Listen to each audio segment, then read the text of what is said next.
Helmet पहनने के बावजूद ऊपर से जब नट बोल्ट गिरती है तो उनका सर में काफी चोट लगती है और काफी जख्मी रूप से घायल भी हो जाते हैं। राम कुमार के 3 बच्चे हैं, उनका लालन पालन अब कौन करेगा। राम कुमार जिनका उम्र 39 साल हो रहा था, छपरा से यहाँ चौसा थर्मल प्लांट में काम करने के लिए आए हुए थे। हर दिन देश के अलग अलग कोने से लाखों मजदूर काम पर जाते हैं, लेकिन कोई नहीं जानता कि उनका जिंदगी का आखिरी दिन कौन सा बन सकता है। आज हम बात कर रहे हैं राम कुमार की, एक ऐसे हादसे का जिसने पूरे चौसा का थर्मल प्लांट को ही झकझोर कर रख दिया है। चौसा थर्मल प्लांट में रोज की तरह सभी वर्करों का हलचल काफी सुर्खियों में था और वो अपने अपने काम पर लगे हुए थे। उन्हीं में से एक मजदूर राम कुमार जिनका उम्र 39 साल हो रहा था, छपरा से यहाँ चौसा थर्मल प्लांट में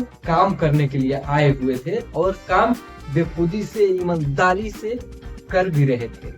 लेकिन क्या होता है, एक दिन ऐसा दिन आता है कि उनका जिंदगी का उलट फेर ही हो जाता है। राम चौसा थर्मल प्लांट में ठेकेदार के थ्रू काम कर रहा होता है, लेकिन उसी दिन एक बड़ा हादसा हो जाता है और ऊपर से भारी नट बोल्ट आकर उनके सिर पर गिर जाता है। बताया ये जा रहा है कि सभी मजदूर अपना अपना हेलमेट पहना हुआ था और हेलमेट पहनने के बावजूद ऊपर से जब नट बोल्ट गिरती है तो उनका सर में काफी चोट लगती है और काफी जख्मी रूप से घायल भी हो जाते हैं। हेलमेट कोई साधारण सुरक्षा तो है नहीं, हेलमेट सुरक्षा के लिए दिया जाता है, लेकिन हेलमेट पहनने के बाद भी मजदूर सुरक्षित ना समझे।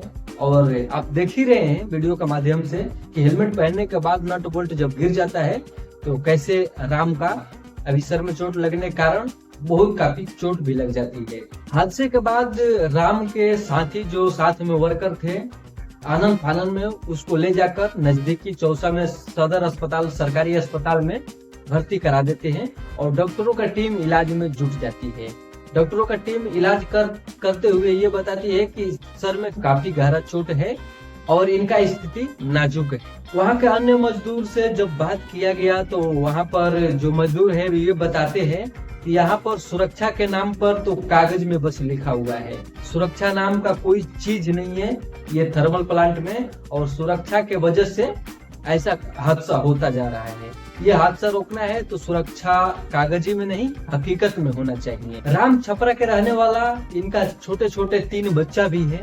परिवार में अकेले कमाने वाला राम आज जिंदगी और मौत से जूझ रहा है। सवाल ये है कि क्या थर्मल प्लांट में सुरक्षा को लेकर चूक हुई है? इतने ऊंचाई से नट बोल्ट कैसे गिरा? क्या हेलमेट डुप्लीकेट था? ये भी सवाल बन रहा है।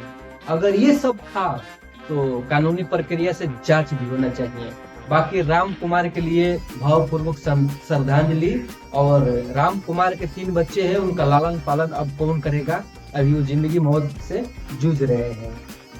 ये घटना से हमें ये सीख मिलती है कि जो भी काम करना है, जो मजदूर है, जो कुछ भी काम करते हैं लगन से, उसमें सावधानी सतर्क बरते। और बाकी समाज में अगर आप जागरूक फैलाना चाहते हैं तो इस वीडियो को ज्यादा से ज्यादा आप शेयर करें। धन्यवाद। जय हिंद।